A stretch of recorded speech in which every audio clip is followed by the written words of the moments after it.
श्री सद्गुरु महाराज की जय।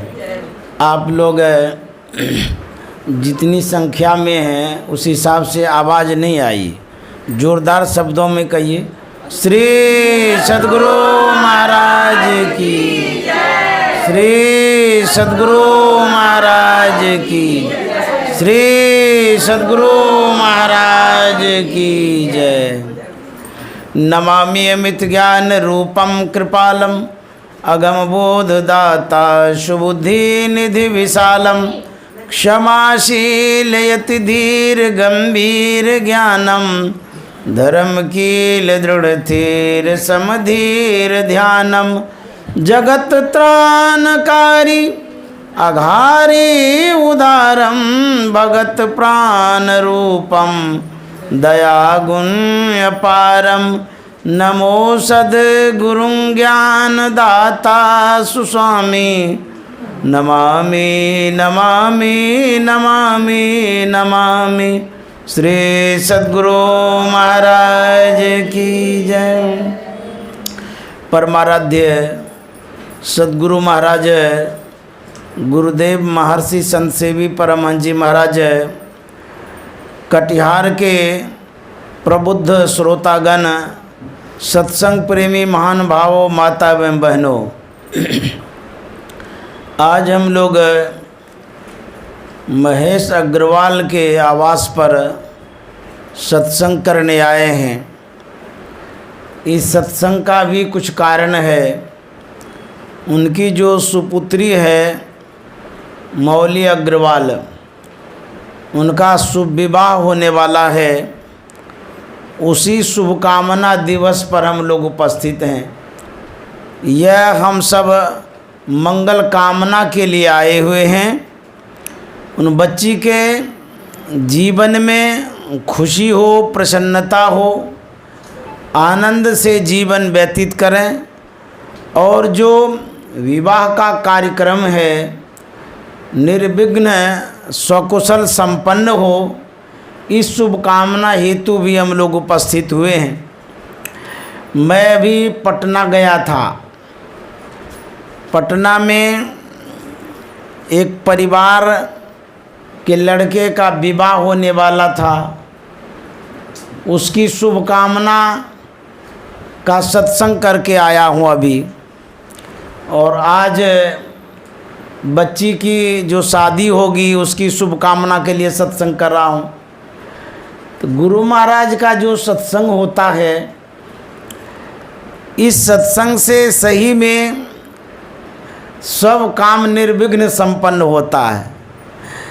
ये दो ही बात नहीं है। मैं बहुत पहले भी कई बच्चियों के विवाह हेतु शुभकामना सत्संग किया हूँ, जिसमें गुरु महाराज की कृपा से सकुशल वह कार्यक्रम संपन्न हुआ है।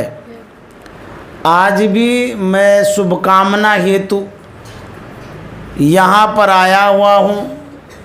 जो महेश अग्रवाल बाबू ने बुलाया है और उनकी जो बहन है मंजूबाई, वो भी उपस्थित हैं। इन्होंने भी विशेष आग्रह करके कहा तो मैं यहाँ पर आ गया। आप लोगों ने बड़ा अच्छा ही व्यवस्था कर रखा है और बहुत सारे लोगों को बुलाया भी है।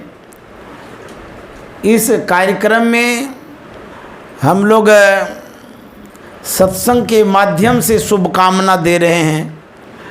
तो गुरु महाराज का जब सत्संग होता है, ज्ञान यज्ञ होता है, बड़ी कृपा होती है। हम लोग इस सत्संग के माध्यम से बच्चियों के लिए यह उपदेश भी है, संदेश भी है। यह इस घर से दूसरे घर में जाएगी। तो जब विवाह के उपरांत लड़की ससुराल जाने लगती है, उनकी माँ, परिजन आदि उसे सिखाते हैं, समझाते हैं कि ससुराल में किस तरह से रहना है, समय व्यतीत करना है। किस तरह से तुम्हारा जीवन सकुशल कटेगा। माँ बाप अपने हिसाब से समझाते हैं। संत महात्मा कहते हैं यह जो ससुराल है भौतिक जीवन का, यह इस सांस भर का संबंध है, लेकिन हमारी जब मृत्यु होगी, जब हम इस संसार से जाएंगे, लंबे जीवन में चले जाएंगे, मृत्यु होने के पश्चात कर्मानुसार जीव अपने जन्म को धारण करता है। जिस तरह का कर्म होता है उस तरह के शरीर को धारण करता है। तो संत महात्मा यही सिखाते हैं, शरीर जब तक है, सांस जब तक है, इस शरीर और सांस को यदि सत्संग में लगाते हैं, भगवत भजन में लगाते हैं, भगवत चर्चा में लगाते हैं, इस शरीर छूटने के पश्चात हम लोगों का जो जन्म होगा वह बेहतर योनि में जन्म होगा, मनुष्य शरीर में जन्म धारण करेंगे। इसलिए सत्संग की बड़ी आवश्यकता है। सत्संग करेंगे तो जीवन सुधरेगा, मनुष्य का शरीर सुधरेगा। बहुत लोग तर्क दिया करते हैं, मानव हैं तो मरने के बाद मानव ही बनेंगे। लोग कहा करते हैं, बोला करते हैं। यह तर्क सही भी है कि मानव हैं तो मानव बनेंगे। सिर्फ शरीर भर से यदि मानव आप हैं तो मानव नहीं बन सकते हैं। आपके अंदर में मानव वाला गुण भी होना चाहिए, आचरण होना चाहिए, विचार होना चाहिए। वास्तव में मानव आप हैं तब, यदि आचरण व्यवहार मानव का नहीं है, जानवर वाला है, तो आप मानव नहीं बन सकते हैं। हमारे अंदर में जो संस्कार है वह उत्तम होना चाहिए, मानव वाला होना चाहिए। मानवता का संस्कार यदि नहीं है तो मानव नहीं बनेंगे। कबीर साहब दिन के समय मशाल लेकर के मार्केट में घूम रहे थे।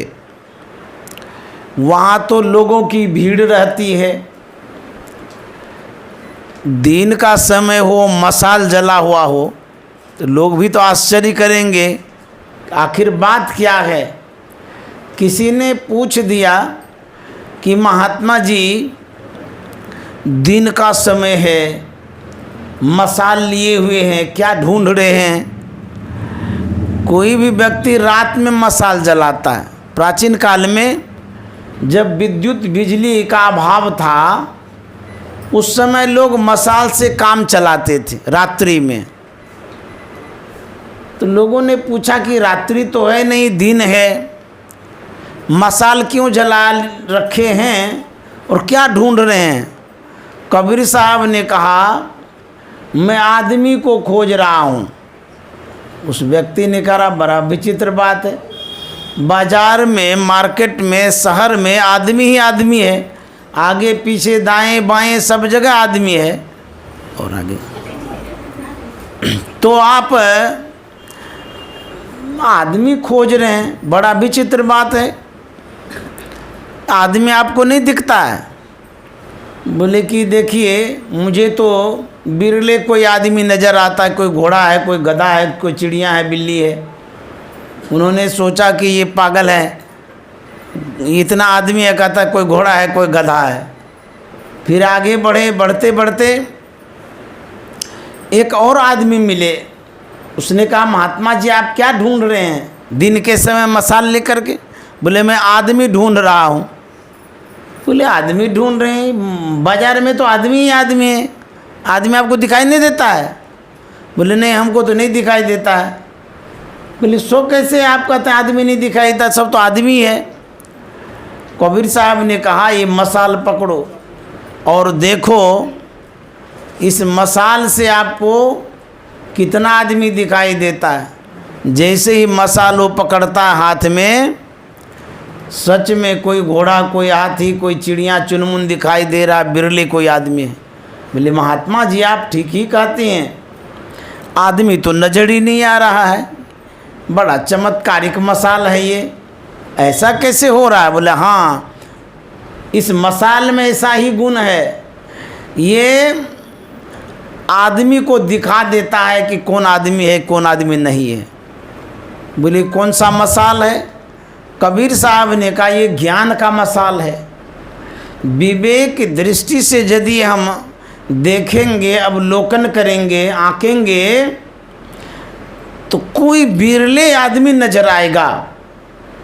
एक कवि ने बड़ा अच्छा कहा है, आदमी के शक्ल से अब डर रहा है आदमी, आदमी के शक्ल से अब डर रहा है आदमी, आदमी को मार कर घर भर रहा है आदमी, आदमी ही मारता है और मर रहा है आदमी, समझ में आता नहीं क्या कर रहा है आदमी। अब बुझिए, आदमी आदमी का दुश्मन हो गया है। जिसकी प्रवृत्ति हिंसा की हो गई हो, जो गला घोटना ही जानता है, उसके अंदर में क्या मानवता है? वो तो दानव हो गया है। दानव प्रवृत्ति वाले जो लोग हैं सब के सब जानवर हैं। उपनिषदकार ने भी कहा है, आहार निद्रा भय मैथुनंच सामान्य मेतत् पशुभिर नरानाम ज्ञानम नरा नाम अधिकं विशेषो ज्ञानेन हीना पशु भी समाना। आहार, हम भोजन ग्रहण करते हैं, जानवर भी भोजन ग्रहण करता है। हम शयन करते हैं, जानवर भी सोता है। हमें किसी कारण से भय हो जाता है, कभी कभी जानवर को भी कभी कभी भय होता है, भयभीत होते देखे भी होंगे। हम संतानोत्पत्ति करते हैं, जानवर भी संतान की उत्पत्ति करता है। यदि हम में और जानवर में समानता है व्यवहार के दृष्टि से, यदि दोनों में एकता है, समानता है, तो आप और जानवर में क्या अंतर हो गया? दोनों तो एक ही हो गए। कहते हैं खाना पीना सो जाना सब काम है पशु समाना जी। यदि इतनी ही वृत्ति आप में है खाना पीना सोना वाला, तो कहते हैं सब पशुए के समान है। भिन्नता क्या है, विशेषता क्या है? कहते ज्ञाने हीना पशु भी समाना। यदि ज्ञान विहीन है तो पशु के समान है। यदि आप में जानवर से विशेष ज्ञान है तो आप मानव हैं। तो यह जो गुण और संस्कार है मानव वाला, यदि आप में है तब तो मानव बनेंगे। और यदि मानव वाला गुण संस्कार नहीं है, मानव शरीर में रहते हुए भी आप घोड़ा गधा चिड़िया जानवर बन जाएंगे। यही संस्कार संत मत देता है। अभी जो हम लोग सत्संग कर रहे हैं, आदरणीय महेश बाबू ने जो सत्संग का कार्यक्रम रखा है, यह बच्चों को संस्कारित करने के लिए रखा है। बच्चियां सुनेगी, सीखेगी, समझेगी, यह संस्कार लेकर के ससुराल जाएगी। यही संस्कार इसको एक दिन इस सत्संग में जोड़ करके रखेगी। जरूर याद होगा इनको कि हमारे पिताजी सत्संग कराए थे। एक बार जब देख लेते हैं जीवन भर याद रहता, स्मरण में बातें रहती है। तो जो बातें स्मरण में रहती है, व्यक्ति उस ओर झुकता है, प्रवृत्त होता है, उस काम को करने के लिए वह जरूर चाहता है। तो अभी जो सत्संग का संस्कार दे करके भेजेंगे, यही संस्कार इनके जीवन में काम आएगा और यह संस्कार एक दिन इसको मोक्ष और मुक्ति भी दिलाएगा। एक देवघर की सत्संगिनी थी, अपनी बेटी की जो शादी थी उसमें मुझे भी आमंत्रित किया था, मैं भी गया था। बराबर जाता रहा सत्संग करने देवघर। उस दिन भी मैं गया। सत्संग के पश्चात शादी का कार्यक्रम होने लगा। बड़े ही मंगल पूर्वक वह कार्यक्रम संपन्न हुआ था, निर्विघ्न कार्यक्रम संपन्न हुआ था। बेटी की जब विदाई होने लगी, पटना में शादी हुआ है, मैं भी वहाँ पर था, तो मैंने देखा कि बेटी के खोचे में, आंचल में सत्संग सुधा सागर भेंट किया गया। मैंने पूछा कि लोग बेटी को जाते वक्त रुपया देते हैं, पैसा देते हैं, सोना चांदी हीरा जवाहरात देते हैं, आप पुस्तक भेंट कर रहे हैं। उन्होंने कहा कि मुझे अभी तक में यही समझ में आया कि यह जो पुस्तक है गुरुवाणी है, इसमें गुरु का ज्ञान है, इसमें ज्ञान का ये खजाना है, ये अनमोल रतन धन है। सोना चांदी तो कभी भी हेरा जाएगा, खो जाएगा, बर्बाद हो जाएगा, या रुपये पैसों को खा पी करके ख़त्म कर देंगे। यदि इस गुरुवाणी से, सत्संग सुधा के प्रवचनों से एक पंक्ति भी ये जीवन में उतार लेगी, वह जीवन भर काम आएगा। सोना चांदी हीरा जवाहरात से भी विशेष इसके जीवन में काम आएगा। इसलिए मैंने इसे दान में दिया है, सत्संग सुधा सागर। वह बच्ची लेकर के गई पटना, और वो पढ़ती भी है, अच्छा संस्कार भी है। अब देखिए एक सत्संगिनी अपनी बच्चियों को किस तरह से संत मत के ज्ञान में ढालती है, और जीवन पर्यंत जब तक वो बच्ची सयानी होती रही तब तक सत्संग सुनती रही। मैं बहुत बार वहाँ गया, सत्संग सुनाता रहा। तो इस तरह से बच्चों को लोग संस्कारित करते हैं। यह जो सत्संग है, यह माँ से, पिता से, अभिभावक से बढ़ कर के है। माँ और बाप जितने परिजन हैं वो सब अपने घर में रहेंगे, बच्ची अकेली ससुराल जाएगी। उस बच्ची के जीवन में जो गुरु का ज्ञान रहेगा, संस्कार रहेगा, वही उसको संभालेंगे, सहेजेंगे, और ये वक्त पर वह वाणी मदद करेगी। इसलिए संस्कार देना चाहिए, ढालना चाहिए अपने संस्कारों में, संत मत के संस्कारों में। विपत्ति के समय यह जो संत मत का ज्ञान है, गुरु महाराज का जो ज्ञान है, बल देता है। हम आप सुने होंगे गोस्वामी जी के वाणी को, उन्होंने कहा है, धीरज धर्म मित्र अरु नारी, आपद काल परखें चारी। धैर्य, धीरज का मतलब धैर्य होता है। धर्म, जिससे कल्याण होता है उसको धर्म कहते हैं। धीरज धर्म मित्र, जिसे आप सहयोगी मानते हैं उसको मित्र कहते हैं।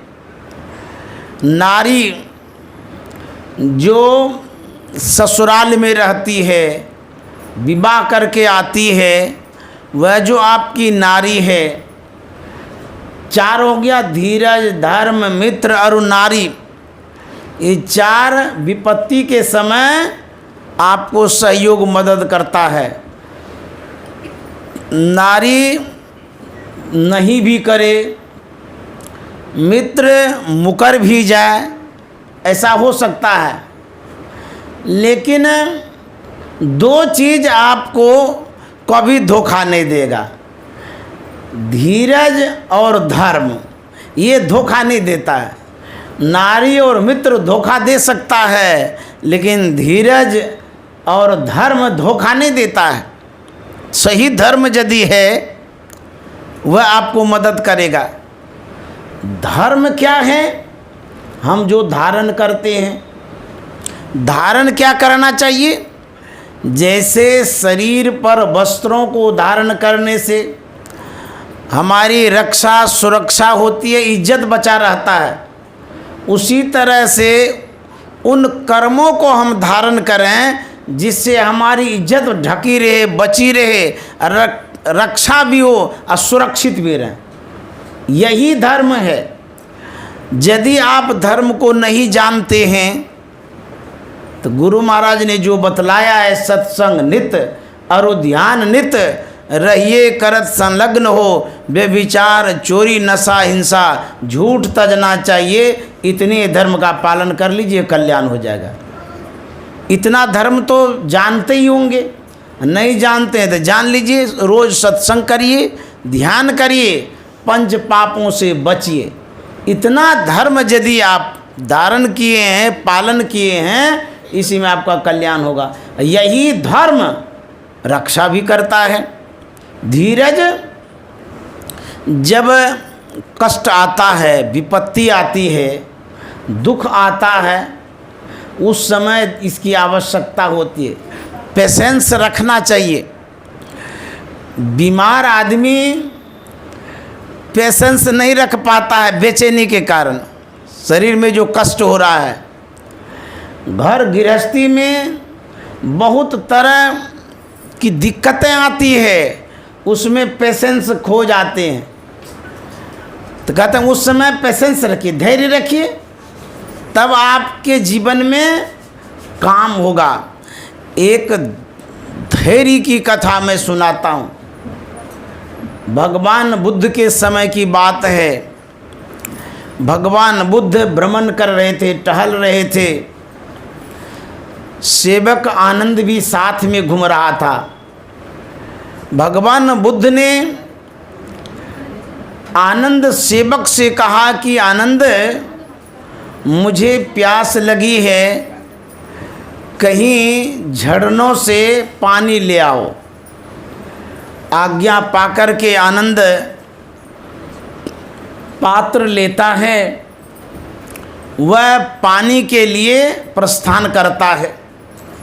एक तालाब में गया जल लेने के लिए। अब वो पात्र में पानी भरेगा, ठीक उसी समय एक बैलगाड़ी वाला आता है और उस पानी में बैलगाड़ी घुसा देता है। जैसे ही घुसाता है, पानी गंदला हो गया। आनंद के मन में हुआ, अशुद्ध पानी भगवान बुद्ध को कैसे देंगे? दूसरे जलाशय से ले आते हैं। देखिए, जो सच्चा सेवक होता है वो गुरु आज्ञा के बिना कुछ नहीं करता है।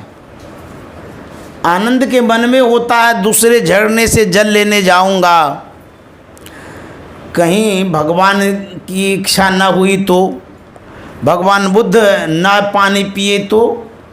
जिस झरने से भेजे हैं लेने, उसमें तो गंदला हो गया है। लेकिन भगवान बुद्ध से ही पूछ लेते हैं, यदि उनकी आज्ञा होगी तब लाएंगे। बिना आज्ञा का कोई काम करते हैं तो यह अशिष्ट व्यवहार होता है। एक नानक साहब के समय की घटना है। नानक साहब ने अपने सेवकों से कहा कि चबूतरा बनाओ। आज्ञा पाकर के सब चबूतरा बनाने लगे। उस समय मिट्टी का चबूतरा बनाते थे। जब तैयार हो गया तब सेवकों ने कहा कि गुरुदेव चबूतरा बन गया है, निरीक्षण कर लिया जाए। गए देखने के लिए, देखा ठीक ठाक ही है, अच्छा ही है, लेकिन परीक्षा लेने लगे। सभी शिष्यों से कहते हैं चबूतरा तोड़ दो, ठीक नहीं बना है। तो तोड़ दिया गया। बोले फिर से बनाओ, तो फिर से बना दिया गया, अच्छा ही बनाया।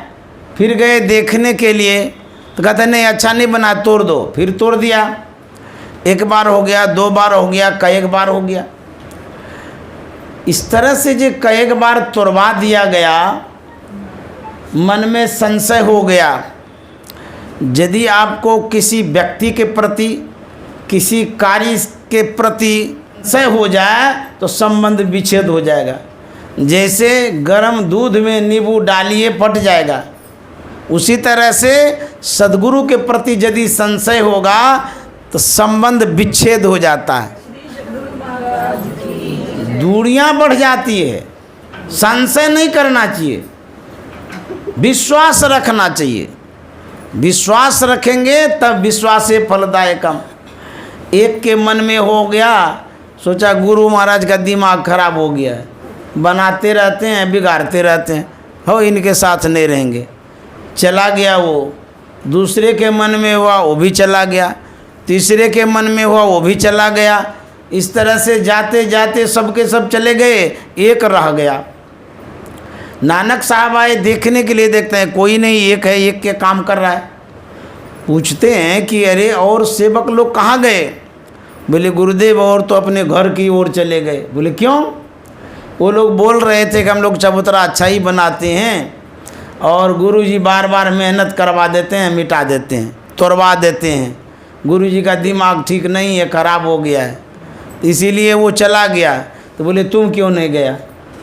बोले गुरुदेव मैं कहाँ जाऊँ, दुनिया को छोड़ करके आपके शरण में आया हूँ और आपके चरण शरण को छोड़ करके कहाँ जाऊँगा? यही एक चरण जगह है। गुरुदेव यदि आप जीवन भर चबूतरा बनवाते रहेंगे, तोड़वाते रहेंगे, मैं बनाता रहूँगा, इसी सेवा को मैं जीवन भर करता रहूँगा। उसी सेवक को सराहा, सम्मान किया और उसी सेवक को गुरु के चरण में स्थान भी मिले। गुरु महाराज ने लिखा है, अति दीन हो के जिसने सत्संग सुमति ली, अपने को सोई में ही गुरु शरण में कर ली, नुक्ते सफ़ेद सन्मुख। जो गुरु के चरणाश्रित हो जाते हैं, उनकी आज्ञा के अनुसार चलते हैं, वही गुरु के चरणों में चढ़ते हैं और आगे बढ़ते भी हैं। गुरुदेव महर्षि संत सेवी जी महाराज गुरु महाराज की सेवा में कैसे रहते थे, एक कथा के माध्यम से बताना चाहूँगा। कितने वो विनम्र थे। एक बार दिल्ली गए स्वास्थ्य लाभ के लिए, गर्दन में पेन हो गया था, दर्द हो गया था, पीड़ा हो गई थी। डॉक्टर ने चेकअप किया, देखा भाला, सलाह दिया कि महाराज आपको जो ये दर्द है, गर्दन जो नीचे झुकी रहती है, इस कारण से पेन हो गया है, दर्द हो गया है। यदि आप गर्दन को एक सीध रखें, गला उठा करके रखें, तो आपको इसमें जल्दी राहत मिलेगी, आराम मिलेगा। गुरुदेव ने कहा था कि डॉक्टर साहब मेरे लिए असंभव है। डॉक्टर साहब को बड़ा आश्चर्य लगा, इतनी सी तो बात है कि गर्दन को सीधा रखेंगे, इसमें असंभव की क्या बात है? डॉक्टर साहब ने कहा कि महाराज आप ये कैसी बात है बोल गए, गर्दन आपकी झुकी रहती है, उसको स्ट्रेट रखिए, इसमें असंभव की क्या बात है?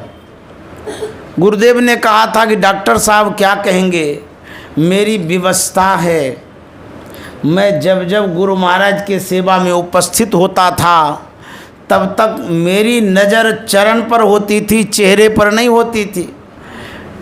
गुरु महाराज की सेवा में जाते जाते मेरी आदत सी ऐसी बन गई, चरण देखते देखते मेरी जो गर्दन झुकी सो अब झुकी ही रहेगी, छूटे या ना छूटे, अब गर्दन ये उठ नहीं सकती है।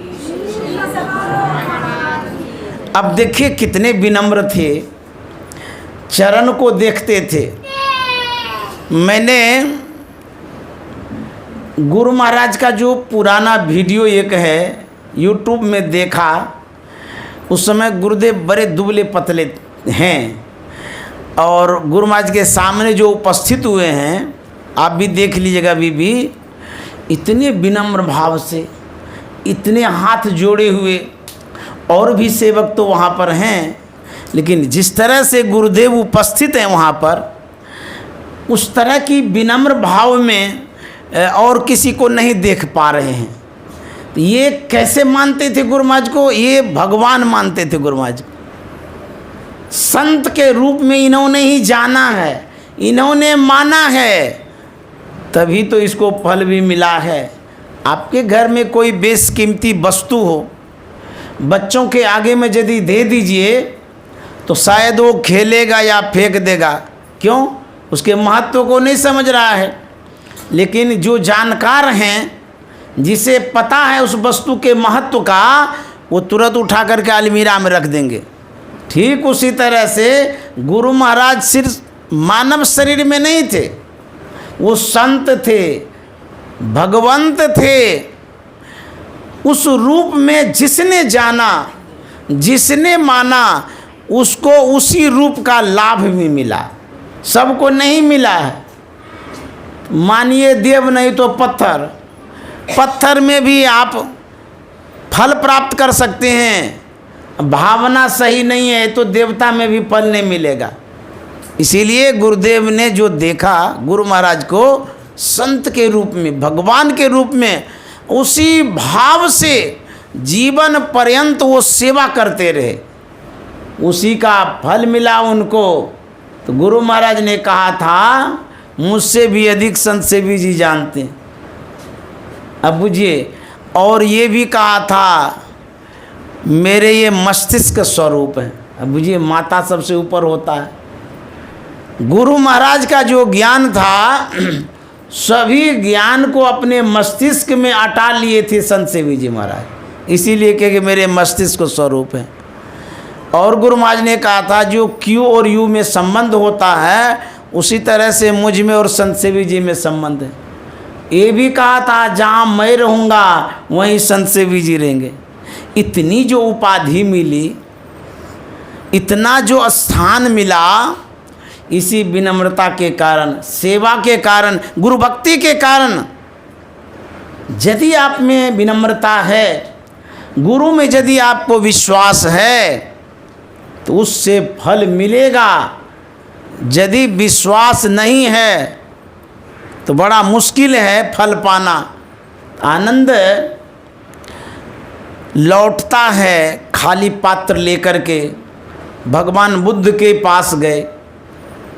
भगवान बुद्ध ने कहा कि आनंद पानी लाया।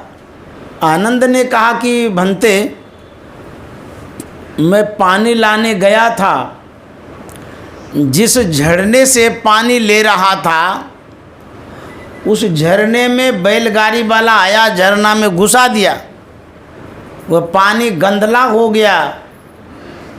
उतना गंदा पानी कैसे लाता? मैं आपसे आज्ञा लेने आया हूँ कि मैं दूसरे जलाशय से जल ले आऊँ। भगवान बुद्ध ने कहा, नहीं, उसी में जाओ। आज्ञा हो गई। आज्ञा पा करके आनंद गया दोबारा तो जल शुद्ध नहीं हो पाया था। फिर खाली लौट करके आया, बोला बनते अभी भी वो जल शुद्ध नहीं हो पाया है, और भी जलाशय है वहाँ से ले आता हूँ, और झरना से ले आता हूँ। भगवान बुद्ध ने कहा कि नहीं नहीं, उसी में जाओ। फिर गया, फिर भी शुद्ध नहीं हो पाया था। अब देखिए कैसी परीक्षा होती है। गुरु कभी कभी कठिन परीक्षा भी लिया करते हैं शिष्यों से। यदि गुरु शिष्य से परीक्षा न ले तो गुरु का चमत्कार वाली जो कहानी है वो नहीं बन सकता है। अब कहाँ जाएंगे वो परीक्षा लेने के लिए? जो जिनसे जुड़ा रहता है उसी से न परीक्षा लेंगे। आपके घर में बहू है तो बहू पर ही न शोध करेंगे। अब जिस तरह का शोध करना हो, बहू को शोधिए नहीं। कहते हैं परीक्षा जो लेंगे, जो पास में रहेगा उसी से न लेंगे परीक्षा। तो गुरु से चिपका हुआ शिष्य रहता है, जुड़ा हुआ शिष्य रहता है, भगत लोग रहते हैं, उसी से न परीक्षा होगी। तो कभी कभी जब विशेष विपत्ति आती है वो एक परीक्षा है। अब परीक्षा यदि सरल सुगम हो जाए तो सब कोई पास कर जाए। परीक्षा का नाम है कठिनाई, दिक्कतें, तब न कहता नहीं नहीं ये परीक्षा पास हो गया। गुरु भक्ति में भी परीक्षा होती है, धैर्य रखना पड़ता है। दुख में, कष्ट में, संकट में धैर्य रखेंगे, जब उसको झेलेंगे तब आप सही शिष्य हैं। नहीं तो थोड़ी सी विपत्ति में यदि डगमगा गए, हिल गए, गुरु भक्ति छोड़ दिए तो पक्के शिष्य की पहचान नहीं है। वो वही परीक्षा है जिसको आपको फेस करना है, डट के रहना है, झेलना है, भोगना है, तब सच्चे शिष्य कहलाएंगे। परीक्षा के घड़ी में विद्यार्थी को बहुत दिक्कत होता है, डरने भी लगता है, थरथराने लगता है। जो हिम्मत से परीक्षा देता है, पास हो जाता है, कितनी खुशियाँ आती है। तो परीक्षा को एक व्रत के रूप में लेना चाहिए, सिद्धि के रूप में लेना चाहिए। परीक्षा साधारण चीज़ नहीं है। चाहे गुरु की भक्ति की परीक्षा हो, या स्कूल की परीक्षा हो, घर परिवार की परीक्षा हो, कारोबार की परीक्षा हो, जो कठिनाइयाँ आती है वो परीक्षा है, उसे फेस करना चाहिए। हिलना नहीं चाहिए। डिगे रहिएगा तो काम बन जाएगा, और नहीं टिकिएगा तो काम बिगड़ जाएगा। आनंद को जितना बार कहा गया उतना बार गया लाने के लिए, चूँ भी नहीं बोला, एक बार भी हिम्मत नहीं हुआ कि कुछ बोले नहीं। पहली बार जो बोला बस बोला, उसके बाद भेजते गए, वो चलते गया। लास्ट में पानी जब शुद्ध हो गया, पात्र में भरता है, वह लेकर के भगवान बुद्ध के पास पहुंचता है। भगवान बुद्ध के हाथों में वह पात्र देता है, भगवान बुद्ध जलपान करते हैं। उसके बाद भगवान बुद्ध ने कहा था कि आनंद, जिस तरह से उस झरने का जल बैलगाड़ी के घुसने से अपवित्र हो गया, ठीक उसी तरह से मानव के अंदर में जो विकार रूपी बैलगाड़ी है वो चलते ही रहती है। इसका मतलब ये नहीं कि हम पलायन कर जाएं, भाग जाएं, छोड़ दें। विकार के कारण हमें परेशानी होती है। कहते हैं उस समय भी पेशेंस रखिए, धैर्य रखिए, तब जा कर के शुद्ध होगा पानी। उकता जाइएगा तो काम गड़बड़ हो जाएगा। हमारे गुरुदेव जब इस पांच भौतिक संसार का परित्याग कर रहे थे, उसके एक दिन पूर्व रविवार था। रविवार को वो संदेश दे के गए, उपदेश दे के गए, सिखा के गए, धीरज धरे तो कारज सरे। यह उनका अंतिम उपदेश है कि धैर्य रखिए, काम बनेगा। विवाह में भी बहुत तरह का उलझन आता है, वह भी एक परीक्षा है। इन वक्त पर ऐसा संकट खड़ा होता है कि पसीना छूटने लगता है। अरे अब क्या होगा, ये कैसे हो सकता है, असंभव हो गया। वहीं पर आप गुरु को याद करिए, वही काम तो गुरु करते हैं। जहां आपके लिए संभव होता है वहीं तो गुरु का काम है। यदि सब काम आपसे संभव ही हो जाएगा फिर गुरु क्या करेंगे? और गुरु कुछ भी नहीं करेंगे तो फिर आपकी गुरु भक्ति कैसे होगी? आप कहाँ से गुरु से जुड़ेंगे, किस लिए जुड़ेंगे? हम कहते हैं आप बीमार ही नहीं पड़ेंगे तो डॉक्टर के पास हॉस्पिटल जाएंगे, काहे के लिए जाइएगा कि पागल आदमी है, यहाँ काहे के लिए आए हैं? तो बीमार जो होते हैं इसीलिए डॉक्टर की आवश्यकता होती है। हमारे जीवन में जो आपदा विपदा संकट दुख आता है वहीं पर गुरु की आवश्यकता होती है। यदि यह ना आवे ना हो तो फिर गुरु को आप पूछबो नहीं करिएगा। इसीलिए यही समझ लीजिए कि विपत्ति जब आई है अब गुरु संभालेंगे। मन में धर करके रखिए, जब जब विपत्ति आती है आपको असंभव जैसा जब लगता है वहीं पर गुरु का काम होता है, वो संभालते हैं। किस तरह से संभालते हैं? कुम्हार जब घड़ा बनाता है, कोई देखे होंगे, नहीं देखे तो देख लीजिएगा, मिट्टी का घड़ा बनाता है, वो घड़े को तैयार करता है और उसके बाद वो पीटता है, देखे होंगे पीटते हुए। एक लकड़ी का होता है पीटना, एक हाथ में पीटना रखता है और घड़े के भीतर में हाथ रखता है।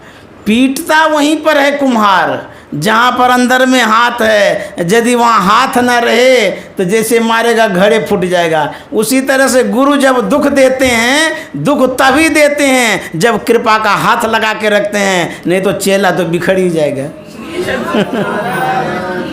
इसलिए घबराना नहीं चाहिए, गुरु का हाथ रहता है। गुरु कुम्हार शिष्य कुंभ है, गड़ी गड़ी काढ़े खोट, अंतर हाथ सहार दे बाहर मारे चोट। अंतर हाथ जो देता है, कोई देखते हैं, छोटा सा तो मुंह रहता है उसमें हाथ घुसा देता है। अब कहाँ हाथ है कुम्हार का वही जानता है, देखने वाले को कोई पता ही नहीं चलता है। और कुम्हार कहाँ चोट देगा उसी को पता है, दुनिया के लोगों को पता नहीं है। उसी तरह से विपत्ति उतनी ही देंगे, ये गुरु जानते हैं, और वो उतना विपत्ति देते जितना सहले। वो हाथ रखते हैं बचाने के लिए, तोड़ने के लिए नहीं, सहेजने के लिए, संवारने के लिए।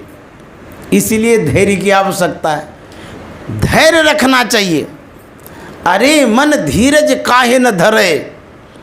कोई कोई कहते हैं, आप कहते तो ठीक है, प्रवचन भर शोभा देता है, लेकिन जिसको विपत्ति आती है ना उसी को पता चलता है। कितना धैर्य रखेंगे, ये भी लोग बोलता है। ये कहने सुनने का है कि धैर्य रखिए धैर्य रखिए, हम तो अधीर हो गए, सीमा पार कर गए, हम साधारण इंसान हैं, क्या करेंगे, कुछ भी नहीं सूझता है।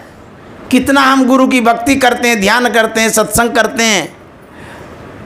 जो नहीं कुछ करता है वो तो सुख चैन से जीवन बिताता है। हम लोग सत्संग प्रेमी हैं, फिर भी दुख पर दुख आता है। कितना हम धैर्य रखेंगे। आप कहते हैं धैर्य रखिए धैर्य रखिए। बहुत आदमी के अंदर में ये बातें होती है।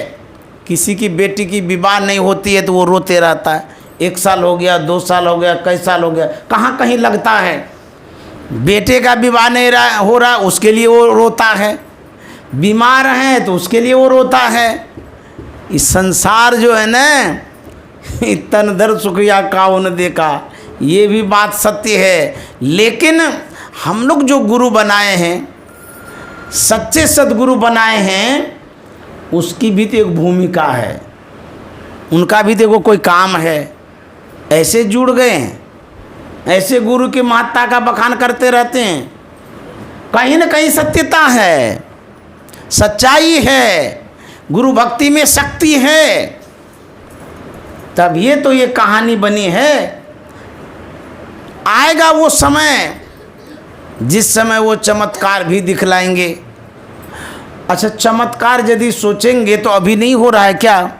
जरा सोचिए, इस कोरोना विकराल काल में ऐसे आदमी गए जो जवान थे, ऐसे आदमी गए जो धनवान थे, ऐसे भी आदमी गए जो पहलवान थे। गए कि नहीं गए?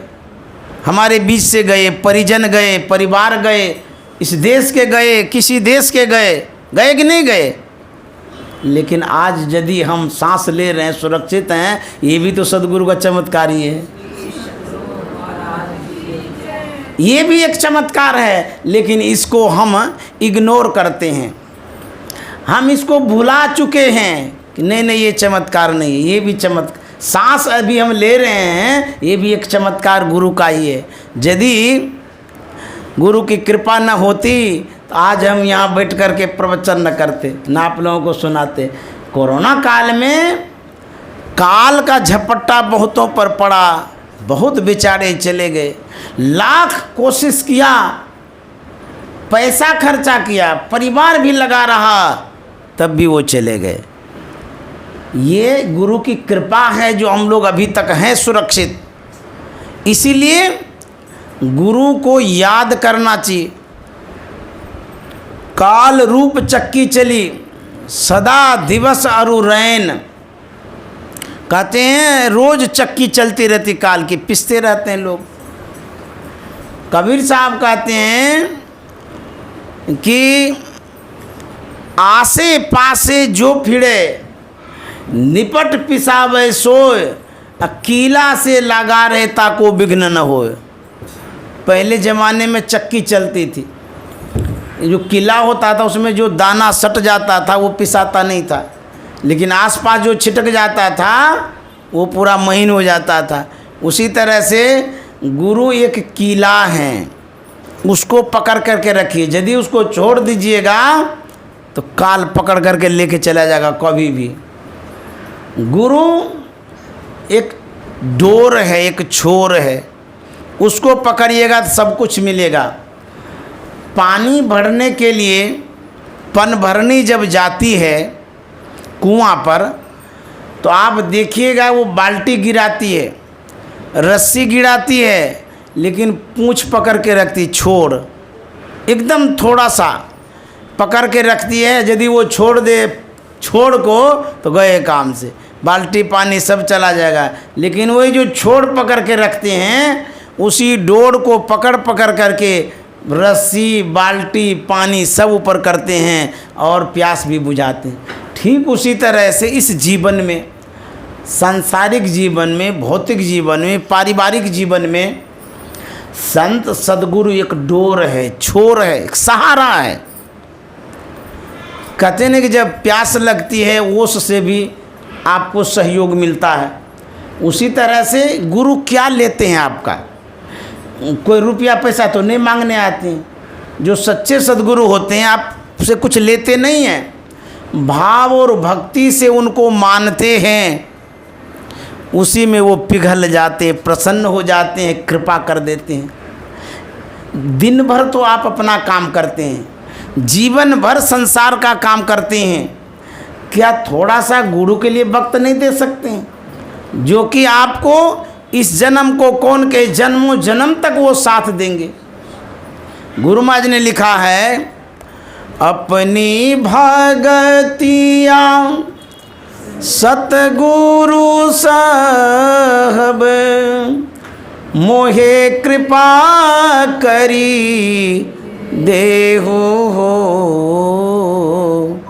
जुगन जुगन भव भटकत बीते, अब भाव बाहर ले हो, जुगन जुगन भव भटकत बीते, अब भाव बाहर ले हो, अपनी भगतिया सतगुरु साहब मोहे कृपा करी देहु हो,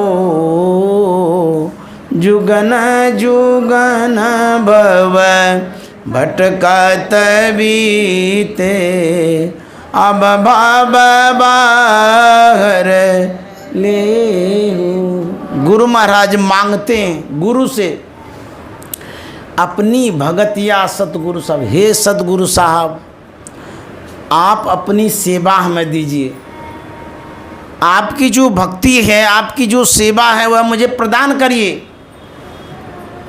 लोग हिस्सा मांगे, कहेंगे अपनी संपत्ति का हिस्सा दीजिए।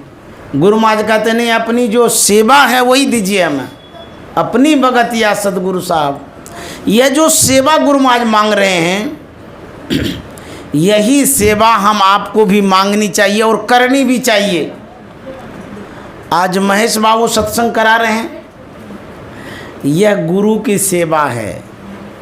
सत्संग जो करा रहे हैं ये गुरु की सेवा कर रहे हैं, और इसी सेवा से मेवा भी मिलता है, क्योंकि गुरु के ज्ञान का उजागर कर रहे हैं, गुरु की आज्ञा का पालन कर रहे हैं।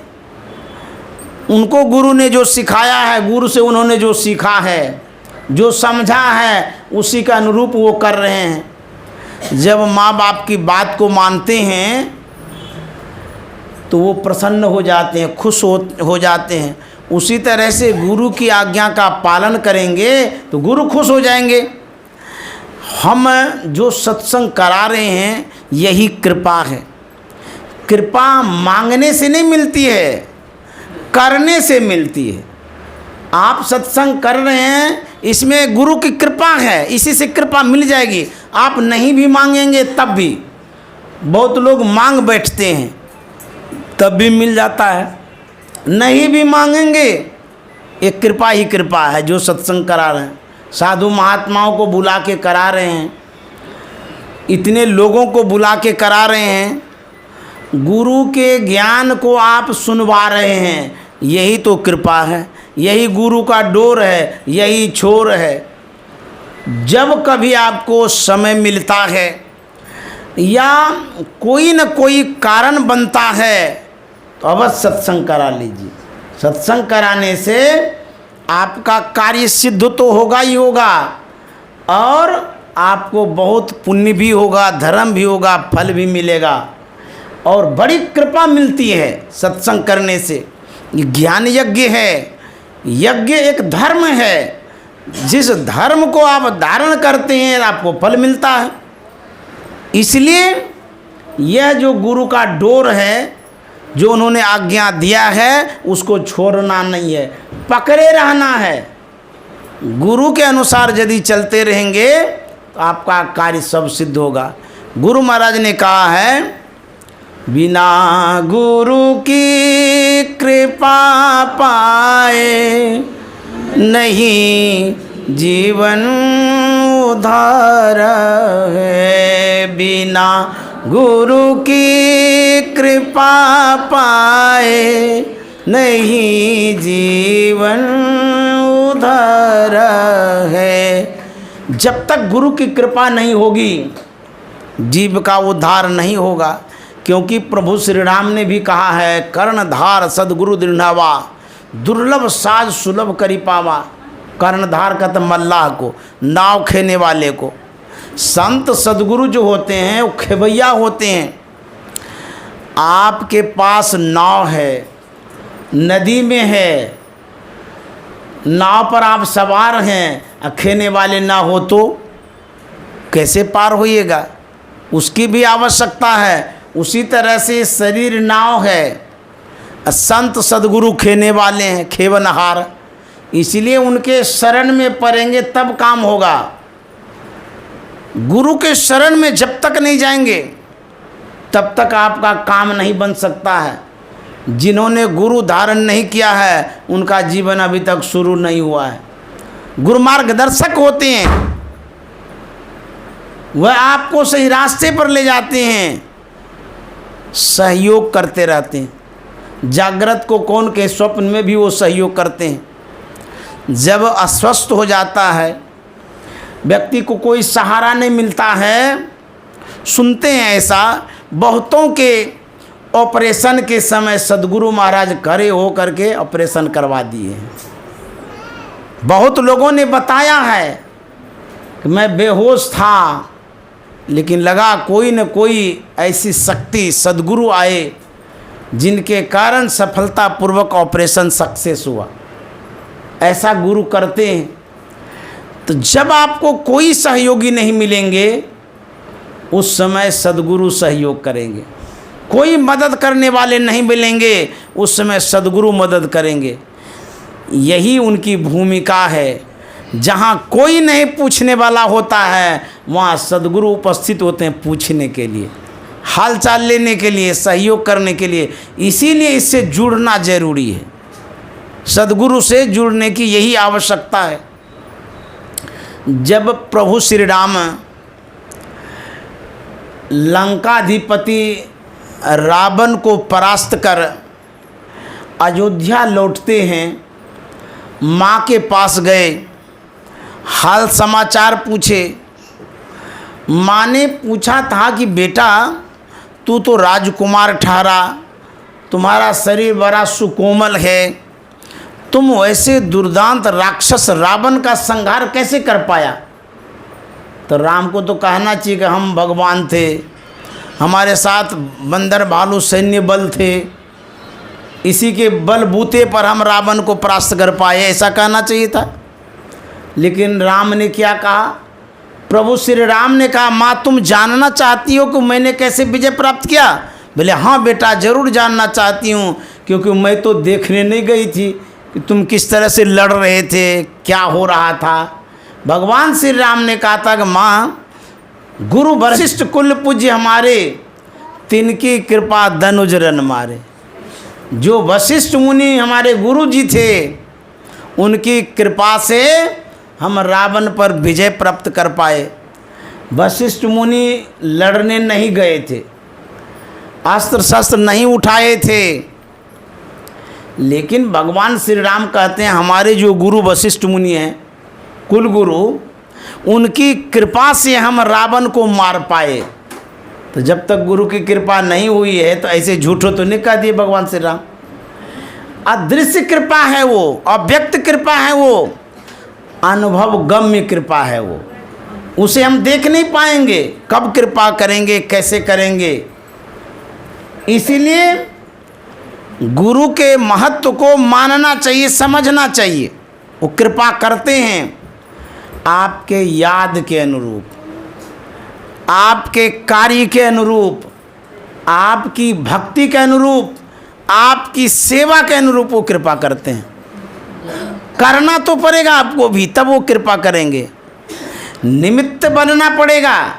भगवान श्री कृष्ण ने कहा था कि अर्जुन तुम थरथराते क्यों हो, गांडीव क्यों छोड़ दिए हो, धनुष बाण क्यों धर दिए हो। तुम क्या समझता, तू ही विजय प्राप्त करेगा, तू ही युद्ध में लड़ेगा, तुम मात्र खड़े रहो। खड़े रहना भी पड़ेगा, खड़े नहीं रहोगे अधर्म का नाश नहीं करेंगे। तुम्हारे कारण अधर्म का नाश होगा और सब कुछ मैं करूँगा, लेकिन खड़ा तुम रहेगा। तो खड़ा तो रहना पड़ेगा, भगवान करेंगे। अर्जुन धनुष बाण ताने रहा और भगवान कृष्ण पीछे से कृपा करते रहे। उसके बाद अंततः अर्जुन की विजय हुई। इसी तरह से गुरु भक्ति हमको करनी है। धनुष बाण नहीं छोड़ना है, तान करके रखेंगे, सीना तान करके रहेंगे। जितना भी आफत आएगा सबको बेध देंगे। बाण तो आप चलाइए, उस पर धैर्य तो रखिए, यही बाण है। धीरज रखिएगा, इस बाण के सामने में जितना आफत है, दुख है, कष्ट है, सब बेधा चला जाएगा। पीछे में गुरु की कृपा है, हिम्मत रखिए कि हमारे पीछे गुरु महाराज हैं। ये देखिए कैसे काम बनता है। जब स्वामी विवेकानंद जी महाराज धर्म सभा में उपस्थित थे, विश्व धर्म सम्मेलन था ना अमेरिका में, शिकागो में, उनके पीछे भी उनके गुरु थे। यदि वो गुरु को नहीं मानते, नहीं जानते, शरण ग्रहण नहीं करते, शायद आज विवेकानंद जी महाराज इतने ऊंचे नाम नहीं कर पाते। एक घटना है वहाँ की, कैसे उनके पीछे गुरु थे। एक फोटोग्राफर आता है, वह स्वामी विवेकानंद जी महाराज का फोटो लेता है, लेंस मिलाता है, फेस बीच में लेना चाहता है। वो जब फोटो लेते हैं तो जैसे ही कैमरा वो मिलाता है, ठीक विवेकानंद जी महाराज के पीछे में कोई वयोवृद्ध एक साधु दिखाई देता है। कैमरामैन को भ्रम हो जाता है। वो सोचता है कि यहाँ आदमी कैसे आया। तो जब कैमरा को हटाता है वहाँ कुछ नज़र नहीं आता है। कहता वो अच्छा झूठे था ये। फिर कैमरा मिलाता है, जैसे मिलाने लगा विवेकानंद जी महाराज के पीछे खड़े महात्मा दिखाई दिए। फिर कैमरा हटाता है तो कोई नहीं है। इस तरह से कई एक बार देखा तो कैमरामैन को लगा कि नहीं कुछ न कुछ बात है।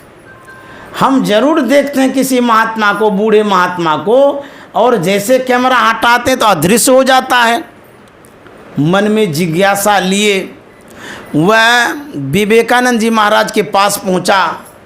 कैमरामैन ने आप बीती बात बताया, कहा कि स्वामी जी जब मैं आपका फ़ोटो लेना चाहता हूँ तो जैसे कैमरा में मिलाता हूँ पीछे कोई बूढ़े महात्मा दिखाई देते हैं। तो स्वामी जी ने कहा कि मेरे पीछे तो कोई नहीं है, देखिए कोई है। बोले वो तो बात सही है, लेकिन जिस समय मैं फ़ोटो लेना चाहता हूँ उस समय कोई बूढ़े महात्मा नज़र आते हैं। तो स्वामी जी ने कहा तो कैसे नज़र आते हैं। बोले कि जब फ़ोटो लेने लगता हूँ तो बूढ़े हैं, श्यामल हैं, ऐसे ऐसे दाढ़ी है, इस रंग रूप के हैं। जैसे ही विवेकानंद जी महाराज ने जाना ये तो हमारे गुरुदेव रामकृष्ण परमहंस हैं, वहीं पर रोने लगे कि धन्य है गुरुदेव, मैं कहाँ कितना दूर भारत से दूर खड़ा हूँ और आप हमारे पीछे खड़े हैं। तो ऐसे गुरु होते हैं, पीछे में रहते हैं। मेरी दृष्टि वैसी नहीं है जो मैं देख भी पाऊँ। ऐसे गुरु होते हैं, दूसरे को तो दिखा देते हैं लेकिन शिष्य के लिए बाकी रखते हैं ताकि इसका विश्वास दृढ़ हो, मजबूत हो। और दिखा देंगे तब तो काम ही खत्म हो जाएगा। परीक्षा लेते रहते हैं, शिष्य को दिखाए नहीं है, कैमरामैन को दिखा दिए। कुप्पा घाट की भी ऐसी ही कहानी है। जब महर्षि संत शिव जी महाराज की समाधि बन रही थी, उस समय की सच्ची घटना है और सही घटना है। जो मिस्त्री आया था, कहाँ से, जयपुर की उधर कहीं से आया था, बहुत सारे तादाद में थे, दिन रात काम चल रहा था। एक दिन की बात है, एक बरारी के सत्संग प्रेमी वो आए कुप्पा घाट सत्संग करने। वो गुरु महाराज के समाधि पर दर्शन किए, फिर हुजूर के समाधि तरफ आए। काम चल ही रहा था। वहाँ पर एक मिस्त्री था, उसने उस व्यक्ति से जो बरारी से आया था उससे बातचीत की, अपने मन की बात रखा।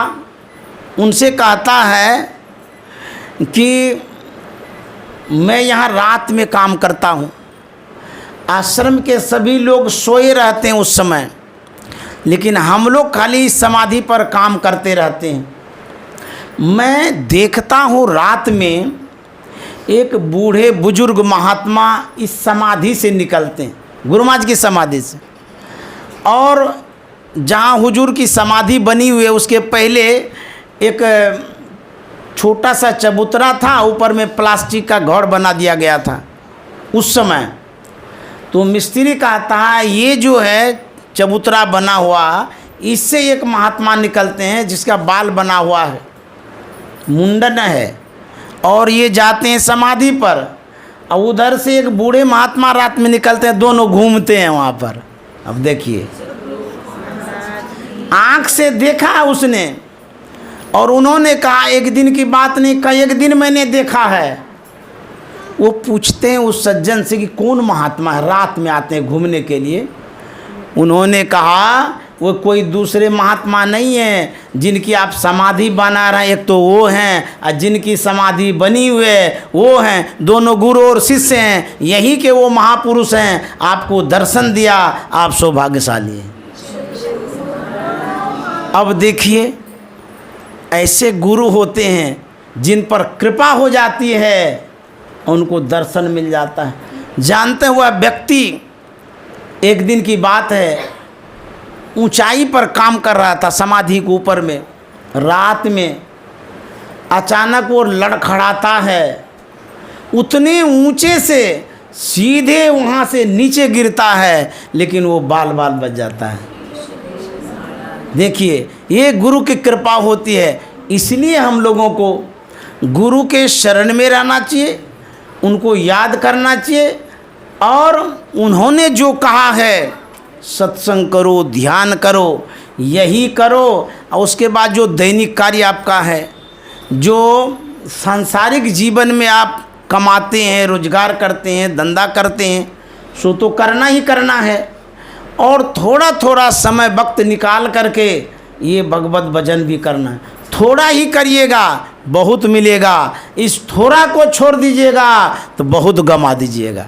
इसलिए छोड़ना तो है नहीं, पकड़े रहो, लगे रहिए। यदि लगे रहेंगे नाव किनारे लगेगी, यदि आलस कर जाइएगा तो नाव पकड़ने जाइएगा, तब तक में नाव ये खुल जाएगी। इसीलिए डोर पकड़ के रहिए, छोड़ पकड़ के रहिए। आप हाजिरी तो बनाते रहिए। देखिए गुरु महाराज कैसे पास करेंगे। जब स्कूल स्टूडेंट रेगुलर जाता है, बराबर जाता है, रोज़ अटेंडेंस बनवाता है, प्रेजेंट का, उपस्थिति का, होते होते एग्ज़ाम होता है, परीक्षा होती है, वह विद्यार्थी परीक्षा देता है। एग्जामिनर जब कॉपी सहता है होते होते एक पॉइंट के लिए वो फेल हो रहा है, तो उसके मन में होता है ये तो रेगुलर स्टूडेंट है, बराबर ये स्कूल आता जाता रहता, हो सकता है कोई भूल भरम हो गया होगा, रेगुलर आने के कारण इसको फेल तो होने नहीं देंगे, हम अपने पावर से एक पॉइंट बढ़ा देंगे और पास कर देंगे। ठीक उसी तरह से यदि हम सत्संग ध्यान में रेगुलर रहेंगे, सत्संग करते रहेंगे, गुरु की आज्ञा का पालन करते रहेंगे, हो सकता है हम ऊंचे दर्जे के साधक नहीं हैं, उतना कर्म नहीं हो पाया है, लेकिन रेगुलर होने के कारण संत सद्गुरु ऐसा करेंगे, यदि हम नरक जाने वाले होंगे वो अपने पावर से हमको उस समय स्वर्ग पहुंचा देंगे। इसलिए धरे रहिए, गुरु को पकड़े रहिए। यह जो आपने संस्कार बच्चों में डाला, सत्संग कराया, और जो मौलिक कुमारी हैं बड़ी संस्कारीन हैं, इस घर में है तो संस्कार है ये है, उसके बाद उस गढ़ में जा रही है जिसे जलालगढ़ कहते हैं। वो जलालगढ़ ही नहीं, वो सत्संगगढ़ है। मैं वहाँ बराबर जाता हूँ, अभी भी इस 2022 में सत्संग करके आया हूँ जलालगढ़ से, तो वहाँ सत्संग का गढ़ भी है, और उसी गढ़ में ये मौली अग्रवाल जा रही है। विवाह के बाद वो उस गढ़ में जाएगी, सत्संग गढ़ में जाएगी, अपने जीवन को गढ़ेगी और परिवार के जितने सदस्य हैं उसको भी गढ़ेगी और सबको स्वकुशल रखेगी, बढ़िया से सेवा करेगी, यहाँ का भी नाम करेगी, वहाँ का भी करेगी, लोक बनाएगी, परलोक बनाएगी। इसके लिए मैं बहुत बहुत शुभकामना मंगल कामना करता हूँ। और महेश बाबू ने जो मुझे बुलाया सत्संग के लिए, उनका जो ये यज्ञ है, ये यज्ञ सफल हो। ये परिवार का बहुत बड़ा यज्ञ होता है, विवाह का कार्यक्रम बहुत बड़ा यज्ञ है। लोग बोला करते हैं गांव समाज में कि बेटी का विवाह है, यह एक उत्तरदायित्व है, यह यदि काम हो जाता है तो मेरा माथा हल्का हो जाएगा, ऐसा बोलते हैं। तो मैं यही गुरु माँ से प्रार्थना करता हूँ, विवाह स्वकुशल हो जाए, इससे महेश बाबू का माथा हल्का हो जाएगा। उसके बाद और भी जो भी समस्याएं दिक्कत होगी, माथा जिससे भारी होता होगा, उसको भी गुरु महाराज हल्का कर दें। श्री सद्गुरु आप लोग जो इस सत्संग में आए, आप लोग भी कुछ आशा लेके आए, हमारे सत्संग की शोभा को बढ़ाए। इस यज्ञ की शोभा आपके कारण बढ़ी है। आप लोगों को भी बहुत बहुत धन्यवाद, साधुवाद। आप लोग भी खुश रहिए, प्रसन्न से रहिए, आनंद से रहिए, उमंग से रहिए, उत्साह से रहिए, प्रफुल्लित रहिए, प्रमुदित रहिए, सबके ऊपर कृपा बनी रहे। श्री सद्गुरु महाराज की जय।